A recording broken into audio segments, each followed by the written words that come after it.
이 새벽에 우리 하나님 앞에 예배하러 나오신 여러분, 기도하러 나오신 여러분, 우리 주님 이름으로 환영합니다.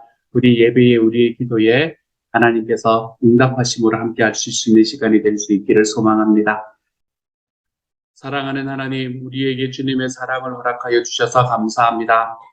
하나님께서 우리가 살아가는 과정에서 내가 혼자가 아니다, 내가 외롭지 않다라는 것을 우리의 삶에서 늘 경험할 수 있게 해주시니 감사합니다. 예수님께서 나를 구원하시기 위해서 십자가의 죽음을 감당하셨으니 나를 사랑하신 그 주님을 향해서 걸어가는 길에 받는 어떤 어려움들이 있다면 내가 그것을 감당하며 걸어가겠습니다. 하나님 앞에 고백하며 살아갈 수 있는 하나님의 사람이 되도록 도와주셔서 감사합니다. 사랑하는 주님, 우리가 주님과의 관계가 이처럼 선순환의 관계가 될 수 있도록 하나님께서 도와주시고, 주님은 나를 사랑하시고 나는 주님께 순종하는 하나님, 이 삶의 선순환이 우리의 삶에서 늘 일어날 수 있도록 하나님께서 도와주옵소서. 오늘 하루 살아가는 과정 속에서도 이렇게 주님과 같이 걸어가는 삶이 우리 삶의 큰 기쁨이 될 수 있는 하나님의 사람들이 다 될 수 있기를 소망하며 모든 말씀을 우리 주님 예수님의 이름으로 기도드립니다. 아멘. 아멘. 이 시간 하나님께서 우리에게 주시는 말씀을 함께 읽습니다. 고린도후서 11장 16절부터 33절까지의 말씀입니다. 고린도후서 11장 16절부터 33절까지의 말씀. 우리 같은 목소리로 한번 읽어보도록 하죠. 함께 읽습니다. 시작. 내가 다시 말하노니 누구든지 나를 어리석은 자로 여기지 말라. 만일 그러하더라도 내가 조금 자랑할 수 있도록 어리석은 자로 받으라. 내가 말하는 것은 육주를 따라 하는 말이 아니요 오직 어리석은 자와 같이 기탄 없이 자랑하노라. 여러 사람이 육신을 따라 자랑하니 나도 자랑하겠노라. 너희는 지혜로운 자로서 어리석은 자들을 기쁘게 용납하는구나. 누가 너희를 종으로 삼거나 잡아먹거나 빼앗거나 스스로 높이거나 뺨을 칠지라도 너희가 용납하는도다. 나는 우리가 약한 것 같이 욕되게 말하노라. 그러나 누가 무슨 일에 담대하면 어리석은 말이나마 나도 담대하리라. 그들이 히브리인이냐 나도 그러하며 그들이 이스라엘인이냐 나도 그러하며 그들이 아브라함의 후손이냐 나도 그러하며 그들이 그리스도의 일꾼이냐 정신없는 말을 하거니와 나는 더욱 그러하도다. 내가 수고를 넘치도록 하고 옥에 갇히기도 더 많이 하고 매도 수없이 맞고 여러 번 죽을 뻔하였으니 유대인들에게 40에서 하나 감한매를 5번 맞았으며 3번 태장으로 맞고 1번 돌로 맞고 3번 파선하고 1주야를 깊은 바다에서 지냈으며 여러 번 여행하면서 강의 위험과 강도의 위험과 동족의 위험과 이방인의 위험과 시내의 위험과 광야의 위험과 바다의 위험과 거짓 형제 중의 위험을 당하고 또 수고하며 애쓰고 여러 번 자지 못하고 줄이며 목마르고 여러 번 굶고 춥고 헐벗었노라. 이 외의 일은 고사하고 아직도 날마다 내 속에 눌리는 일이 있으니 곧 모든 교회를 위하여 염려하는 것이라. 누가 약하면 내가 약하지 아니하며 누가 실족하게 되면 내가 애타지 아니하더냐. 내가 부득불을 자랑할진대 내가 약한 것을 자랑하리라. 주 예수의 아버지 영원히 찬송할 하나님이 내가 거짓말 아니하는 것을 아시느니라. 다메섹에서 아레다 왕의 구관이 나를 잡으려고 다메섹 성을 지켰으나 나는 광주리를 타고 들 창문으로 성벽을 내려가 그 손에서 벗어난도다. 아멘. 아멘. 고린도 교회에 들어온 거짓 교사들이 있었습니다. 고린도 전서에서도 그런 거짓 교사들이 있었지만 사도 바울이 보냈던 고린도 전서라는 책과 편지와 그리고 지금 우리에게 전해지지 않는 그 사도 바울의 눈물의 편지를 바라보고 고린도 교회가 참 많이 그 안에서 하나님과의 그 열정들을 회복해 나가기는 했었지만 그럼에도 그 안에는 여전히 거짓 교사들이 들어와 있었습니다. 그런데 이 거짓 교사들이 가지고 있는 핵심이 뭐였나 하면 이들이 교회의 인정을 받고 있었다는 게 그때 당시 고린도 교회의 문제였어요. 거짓 교사였는데 교회 인정을 받고 있는 사람들이었습니다. 그리고 또한 자기들이 인정을 받고 있기 때문에 또 그 안에서 이익을 취하기 위해서 바울 사도를 비방했고 바울의 권위를 끌어내리려고 했던 사람들이 바로 이 거짓 교사들이었습니다. 그러한 거짓 교사들에 반해서 사도 바울은 계속해서 자기의 권위를 지금 이 고린도 교회 사람들에게 이야기를 하고 있는 게 오늘의 본문이지요. 바울 사도는 자기는 오직 그리스도의 복음만을 전했고 그리스도만을 자랑했고 그리고 하나님께만 영광을 돌리는 것이 하나님 앞에 올바른 일이다라고 생각했습니다. 그리고 그렇지 않은 모든 일에 대해서는 어리석은 일이다라고 생각을 했었지요. 그래서 오늘의 말씀에서 사도 바울이 뭐라고 이야기를 하냐면 나의 어리석음을 좀 용납해달라. 죄송합니다. 내가 지금만 어리석겠다. 이렇게 이야기를 하잖아요. 그렇죠? 지금만 어리석겠다라고 이야기하는 것은 이 복음의 권위까지도 위협하는 거짓 교사들에게 반박하기 위해서 자기를 부득불 자랑해야 되는 상황이 지금 놓여져 있기 때문에 이 사도 바울은 내가 이번만 좀 어리석을 수 있도록 용납해 주십시오라고 이야기를 하고 있는 것이지요. 바울은 이제 자기 자신이 그리스도를 따르는 것이 아니라 지금부터는 자기를 자랑하는 어리석은 사람들처럼 세상의 기준으로 자기의 육신을 따라서 자기를 좀 자랑할 그 순간이 왔으니까 여러분 나를 좀 용납해 달라라고 양해를 구하는 말씀부터 시작을 하는 것이 오늘의 본문입니다. 바울 사도는 고린도 교회가 하나님께서 바울 사도를 통해서 고린도 교회에게 복음이 전해졌고 그리고 그리스도의 복음이 무엇인지를 아는 지혜로운 사람으로서 세상의 철학과 그리고 세상의 수사, 이때 당시의 학문 중에서 가장 핵심적인 학문은 이거였거든요. 특별히 이때는 그리스, 로마 시절이었잖아요. 그렇죠? 그렇기 때문에 철학과 수사학이라는 것이 가장 최고의 학문이었습니다. 그래서 이 철학과 수사학으로 자신을 뽐내는 사람들, 이런 어리석은 사람들, 그런 어리석은 사람들에 맞추어서 나는 어떤 사람인가라는 걸 이 고린도 교회에게 이야기를 해주고 있는 그런 상황인 것이지. 그러면서 먼저 당신들은 이 철학과 수사학으로 자기를 뽐내는 사람들을 교회 안에 안고 가는 것, 그것이 잘못된 일입니다. 라고 먼저 책망을 하는 것으로부터 시작을 합니다.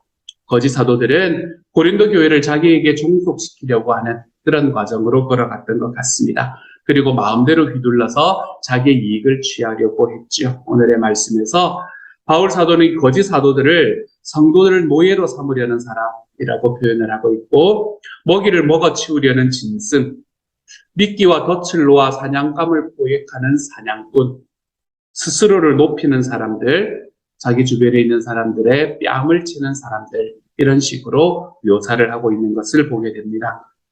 고린도 교회는 그런 사람들의 의도를 파악을 하지 못했었지요. 그리고는 자기의 공동체 속에 받아들입니다. 바울 사도는 자기의 복음을 전하면서 늘 자기는 어떤 사람이라고 이야기를 해왔었나 하면 자기는 보배를 그릇에 가진 질그릇이다. 이렇게 이야기를 했었잖아요. 자기는 질그릇과 같은 존재다라는 걸 늘 이야기하면서 자기를 약한 존재로 이야기를 하고 자기를 낮추면서 이야기한 것이 사도 바울의 사역의 핵심이었습니다. 그런데 교회 안에서 지금 감히 자기를 자랑하는 사람들이 있었던 거예요. 그렇죠? 그렇게 자기를 막 자랑하면서 나아가는 사람들에게 사람들이 지금 계속 몰려가고 있었었고 그리고 그렇게 자랑하는 사람들을 향하기 때문에 고린도 교회에서 펼쳐져 가야 될 복음이 지금 끊게 되는 그런 상황이 벌어졌던 것이지요. 그래서 자기의 자랑을 지금 좀 해보려고 하는 그런 상황들이었습니다. 이때 당시에 이 고린도 교회에 있었던 거짓 예언자들, 거짓 선지자들, 거짓 설교자들, 이 사람들은 어떤 사람들인가 하면 유대에서 건너와서 그곳에서 설교를 하던 순회 설교자들이었습니다. 이 사람들은 순회 설교자들이었어요. 그래서 이 사람들은 자기들이 어떤 사람이라고 이야기를 하면서 이 고린도 교회에 다가와서 썼나면 자기들은 히브리인이고 이스라엘 사람이고 아브라함의 혈통을 받은 사람이다라는 것으로 자랑하면서 시작을 하였죠. 고린도 교회는 그거였잖아요. 이방 교회였잖아요. 그렇죠? 그렇기 때문에 일단은 이런 이야기를 하면 일단 풀이 죽고 들어가는 거예요. 석이 죽는다 그랬는데 이 석이 한번 죽고 들어가는 거예요. 그래서 나는 아브라함의 후손이고 난 이스라엘 사람이고 히브리인이다라고 이야기를 하는 이 이야기를 하면 뭔가 좀 옛날에 진골, 전골, 육두품 이런 느낌으로 일단 받아들이고 들어가는 거예요. 그렇게 자랑했던 사람들이 바로 이 순회 설교자들이었었습니다. 거기에 맞춰서 사도 바울은 뭐라고 이야기하냐면 나도 혈통적으로는 베냐민 지파의 후손이고 그리고 태어난 지 8일 만에 아브라함의 후손이라는 징표인 할례를 받은 사람이고 그리고 가말리엘 아래서 율법을 연구하고 철저히 준수했던 유대인이자 바리새인이었다라고 자기를 표현을 하고 있는 것을 보게 되지요. 거짓 사도들은 자기들이 그리스도의 일꾼이라고 주장을 했습니다. 사도 바울이 보기에는 이건 말도 안 되는 이야기였어요. 말도 안 되는 이야기여서 그들을 정신없는 사람처럼 여긴다라고 이야기를 했었지만 그럼에도 불구하고 그들이 만약에 그리스도의 일꾼이라고 이야기를 한다면 나는 더욱더 그리스도의 일꾼이다라고 자기를 선언하는 장면을 오늘의 말씀에서 보게 되죠. 왜 내가 그리스도의 일꾼인가?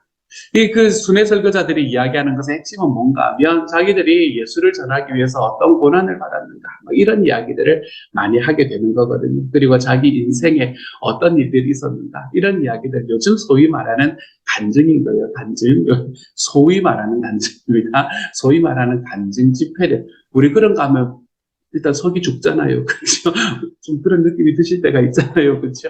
그래서 우리가 이 사도 바울이 이때의 이 순회 설교자들도 자기의 간증들을 계속해서 사람들에게 했었습니다. 그것을 통해서 사람들이 그때 당시 고린도교의 사람들이 범접할 수 없을 만한 그런 이야기를 함으로 해서 자기의 위치를 높이고 그리고 고린도 교회를 통해서 자기의 이익을 받으려고 하는 그런 사람들이었지요. 근데 그들이 그렇게 했다면 나는 복음에 넘치도록 수고했던 사람이었고 내가 여러분에게 이야기를 안 해서 그렇지 이거는 괄호에 들어가 있는 거예요. 내가 여러분에게 이야기를 안 해서 그렇지 내가 더 많이 옥에 갇히고 수없이 매를 맞고 여러 번 죽을 뻔했고 유대인들에게는 40의 감한 매를 5번 맞았다라고 이야기를 합니다. 이 40의 감한 매를 5번 맞았다라고 이야기하는 게 왜 중요한가 하면요. 그때 당시 유대인들에게 가장 최고의 형벌은 무엇이었냐면 40대의 매, 이것이 가장 최고의 형벌이었습니다. 그런데 40대를 때리는데 왜 한번 때리다 보면은 숫자를 잘못 셀 수가 있잖아요. 그렇죠? 그렇기 때문에 39대를 가장 최고의 형벌로 잡아놓은 거예요. 왜냐하면 40대를 넘기면 안 되기 때문에 중간에 혹시 실수가 있을까봐 39대가 가장 최고의 형벌로 자리 잡혀 있는 게 그때 당시 유대의 형벌이었어요. 그렇기 때문에 사도 바울은 지금 내가 예수를 믿는다는 이유 때문에 가장 최고의 형벌을 5번이나 받았다. 이렇게 이야기를 하고 있는 겁니다. 로마 관리들에게 태장으로 3번 맞았고 돌에 맞아 죽을 했던 적도 있었고 3번 파손을 경험하고 하루를 깊은 바다에서 표류한 적도 있었다라고 이야기하죠. 아마 다니다가 바다에 빠졌는데 사람들이 구해주지 못해서 하룻밤 성경에는 나오지 않는 이야기일 수도 있지만 하룻밤을 거기에서 그냥 사람들 없이 그냥 표류를 했던 그런 순간도 있었던 것 같습니다. 여러 번의 선교 여행으로 인해서 강도의 위협을 받았고 그리고 사도 바울은 늘 동족인 유대인들에게 위협을 받는 사람이었잖아요. 그렇죠? 동족인 유대인에게 위협도 받고 빌립보와 에베소에서는 이방인들에게 위협을 받기도 했었습니다. 강과 시내를 건너고 그리고 광야와 바다의 위험을 견뎌내고 거짓 형제들로 인해서 아픔을 경험하는 순간들도 있었었지요. 그렇게 위협을 당하는 가운데서도 어떻게 복음을 한번 전해보려고 수고하고 애쓰고 여러 번 자지도 못하고 스스로 장막을 만들어서 생계를 꾸려나가는 이런 과정 속에서 줄이고 목마르고 여러 번 굶고 춥고 헐벗는 일을 나도 겪었던 사람이다. 이렇게 이야기를 하고 있습니다. 그런데 이러한 육체적인 고난과 생존의 위협, 이것이 그의 앞에 놓여 있었던 순간들이 자기 사도 바울이 복음을 전하기 위해서 행할 때 경험하였던 것이지만 이러한 경험이 사실은 중요하지 않습니다. 라는 이야기를 하는 부분이 22절의 말씀부터인 거예요. 죄송합니다. 이렇게 이야기하는 부분이 오늘 29절의 말씀부터 28절의 말씀부터인 거예요. 28절의 말씀을 보면 이와 이 외에 일은 고사하고 아직도 날마다 내 속에 눌리는 일이 있으니 곧 모든 교회를 위하여 염려하는 것이라. 여기서부터 사도 바울은 자기가 하고 싶은 이야기를 하기 시작을 하는 겁니다. 그 사람들, 유대에서 왔던 그 거짓 선지자들, 그 소위 순회 설교자들, 그 사람들이 와서 복음을 전하면서 복음이라는 것을 전하면서 너희들에게 자기들의 자랑을 하는 그 이야기를 들으면서 너희가 그 사람이 진짜 우리가 따라가야 될 사람이라고 생각하냐? 나도 그만큼 했던 사람이다. 그런데 나에게 정말 중요한 것은 내가 어떠한 일들을 겪었느냐라는 것이 중요한 것이 아니라 그 과정 속에서 내 마음 속에 어떤 마음을 가지고 그 일들을 했느냐라는 게 더 중요하다. 이렇게 말하고 있는 거예요. 그 과정 속에서 내가 살아왔던 그 삶에서 겪었던 아픔들, 어려움들, 그것들을 넘어서서 내가 가지고 있는 가장 최고의 하나님 앞에서의 마음은 무엇이었나 하면 내가 교회가 바로 세워지는 것이 나의 삶의 가장 큰 마음의 염려였다라고 이야기를 하는 것이 오늘의 말씀 28절부터 이야기를 하는 겁니다. 교회 성도들의 누군가가 약해지면 함께 마음이 아팠다라고 이야기하고 누군가 죄에 넘어지면 애타는 마음으로 돌이키고자 했다라고 이야기하는 이 사실이 정말 하나님께서 내가 고린도 교회를 향해서 너희를 향해서 하나님께서 목회자로 주셨던 바로 그 마음이 아니냐라고 이야기하는 게 사도 바울의 마음인 거죠. 바울 사도는 자기가 변호하기 위해서 어쩔 수 없이 자랑했지만 거짓 교사들이 자랑한 것과는 조금 다르게 결국에는 무엇을 자랑하기 시작하나 하면 나는 나의 약한 것을 자랑하겠다 라고 이야기하는 것으로 이들에게 다가갑니다. 바울 사도는 극심한 고난과 지극히 약한 모습 그리고 그것들을 통해서 하나님이 일하신 것을 보여줘서 자기가 그리스도께서 부르신 사도라는 것을 사람들에게 이야기를 해주고 있는 거예요. 하지만 그렇게 이야기하는 과정 속에서 사도 바울은 끝까지 무엇이라고 말하냐면 나는 이러한 것들로 자랑하는 것이 아니라 나의 약한 것으로 자랑하겠다 라고 이야기하는 것을 사도 바울은 우리에게 말합니다. 왜냐하면 내가 약한 그때에 하나님께서 드러나시기 때문이다 라고 이야기하는 거죠. 내가 약한 때에 하나님이 드러납니다, 여러분. 저는 이게 얼마나 감사한 일인지 모르겠어요. 내가 약한 때에 하나님이 드러납니다. 우리가 모든 것에 능력이 있고 내가 할 수 있는 모든 것들이 나의 삶에 갖춰져 있고 그것으로 인해서 어떤 일들을 행했다라고 이야기할 때에 우리들에게 하나님이 존재하지는 않습니다. 내가 그 안에 하나님이라는 것을 가지고 들어온다고 하더라도 이 거짓 교사들은 그렇게 했을 거 아니에요. 그렇죠? 자기 일들을 쭉 이야기하면서 하나님을 갖다 붙였겠죠, 당연히. 하지만 그렇게 하나님을 갖다 붙인다고 하더라도 그 마음에 어떤 마음으로 살아가는가. 내가 정말 하나님 앞에 약하다는 그 사실 자체로 만족하고 감사하면서 걸어가고 있는 것. 이것이 사도 바울이 우리에게 보여주는 거짓 교사와의 차이점이 되는 거예요. 그래서 오늘의 말씀이 우리에게 말해주는 것은 너무나 분명합니다, 여러분. 복음은 결코 우리가 가진 것을 자랑함으로 드러나지 않는다는 사실이죠. 복음의 능력은 우리가 가진 것을 자랑함으로 드러나는 것이 복음의 능력이 아닙니다. 세상의 사람들, 저는 세상의 사람들이라고 이야기를 하는 것으로 끝나지 않는다는 게 제 마음을 아프게 하기는 하는데요. 교회 안에서도 좀 그렇지 않습니까, 여러분? 경제적 능력, 높은 지위, 그 사람이 가지고 있는 학벌, 그리고 교회 안에서도 그 교회가 가지고 있는 교세, 그리고 종교적인 권력, 우리가 이런 것으로 교회의 능력, 하나님의 복음의 능력을 판단하려고 할 때가 얼마나 많은지 모릅니다. 하지만 우리가 기억해야 될 것 한 가지는 무엇인가 하면 하나님의 복음의 능력은 약한 데서 나타난다는 사실입니다. 내가 약할 때에 약한 사람을 이해할 수 있게 되고 내가 약해 볼 때에 약한 사람이 가지고 있는 아픔을 공감할 수 있게 됩니다. 사도 바울은 끊임없이 자기의 약한 것으로 자랑하겠다. 내가 이번 한 번만 너희에게 이렇게 어리석은 자가 되는 것을 용서해라. 내가 내 삶에서 있었던 일들을 좀 자랑하는 자리에 서는 것을 용서해라. 하지만 다시는 그러지 않겠다. 나는 내가 약한 그곳에서 하나님께서 나를 통해서 일하는 바로 그 사실로 인해 내가 하나님 앞에 자랑하겠다. 라고 이야기하는 것이 사도 바울의 고백이었습니다. 사랑하는 여러분, 오늘의 말씀은 정말 깔끔하거든요. 딱 요거 전해주는 게 오늘의 말씀이거든요. 여러분의 삶에서 나타나는 복음의 능력은 어디서 드러납니까? 여러분이 가지고 있는 것에서 나의 복음의 능력이 드러난다고 생각하면 하나님 앞에 회개하며 걸어가시기를 소망합니다.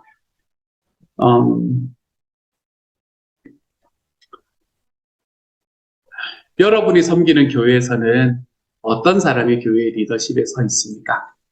그 사람이 가진 것, 그 사람이 지금까지 성취해 왔던 것으로 인해서 세워지는 리더십이라면 그 교회도 한번 회개할 수 있는 자리로 들어가는 것이 옳지 않은가라고 생각을 합니다. 하나님 앞에서 약하지만 그럼에도 그 복음의 능력을 가지고 자기의 삶을 통해서 하나님의 능력이 나타나기 위해 힘써서 걸어가는 사람.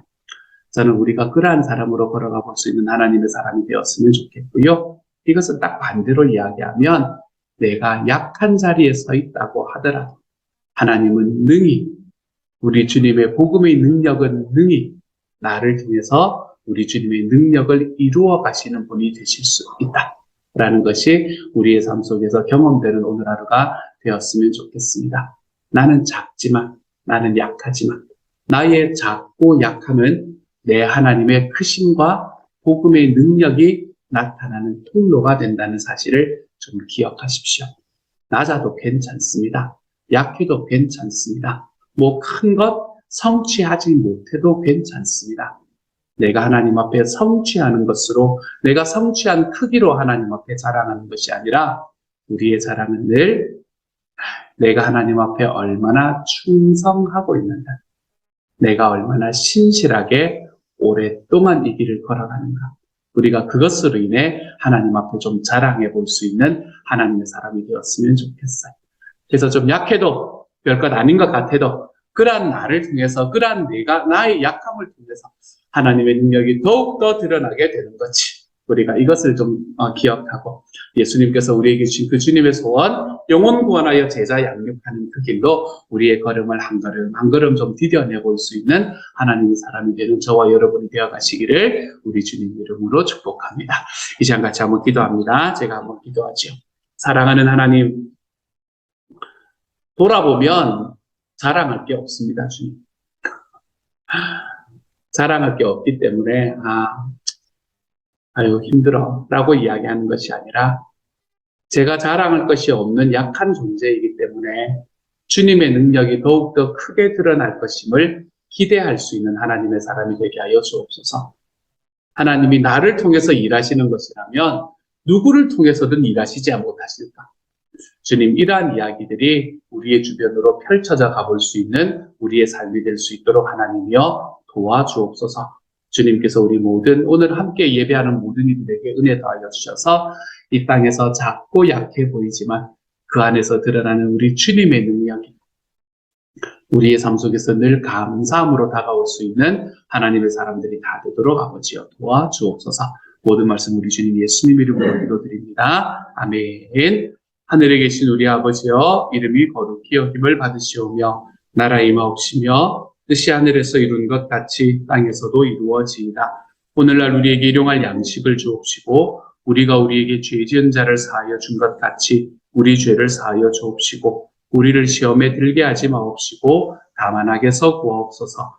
대개 나라와 권세와 영광이 아버지께 영원히 있사옵나이다. 아멘.